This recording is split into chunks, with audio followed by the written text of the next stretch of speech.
ruang lungka tlang ani hi doi thiam hing thang lal ruangan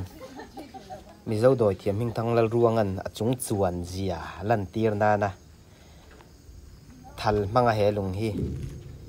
aka tlang anian tia helai kilai hian lungan lo phuna ta son thang thar zel te tan hum halani an lo tia ni hi apui khop mai thal mangin lung lo kap tlang le tlat zote south khuwa ania hi zote south khodai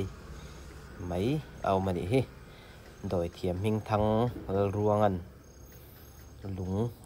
athal mangin achung chuan zia lan tir nan lo kap tlang ani chu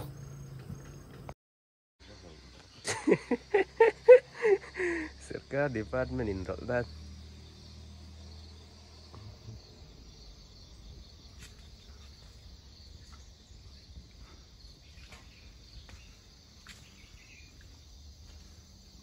hay chú avok cho thèn anh mà hay avok pan nhé hay avok cho thèn thải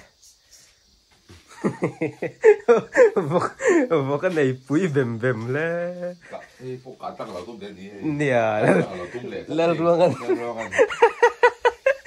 lang dấu cả đó cái làm cho em bây giờ cái thằng vóc cái đó sao tôi làm mà cho em bây giờ cái thằng tục lâu gì tăng thì lên luôn anh lâu cạp về lệ cạp nữa tum nữa phải cái bar po hết hi ông làm lên luôn à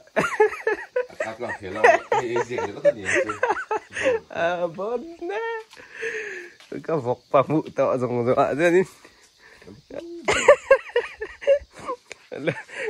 chưa được vọc pa lẹ trái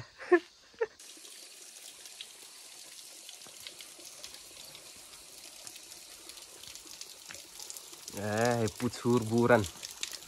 mong ping kon dau pang mong vẹo sakani hi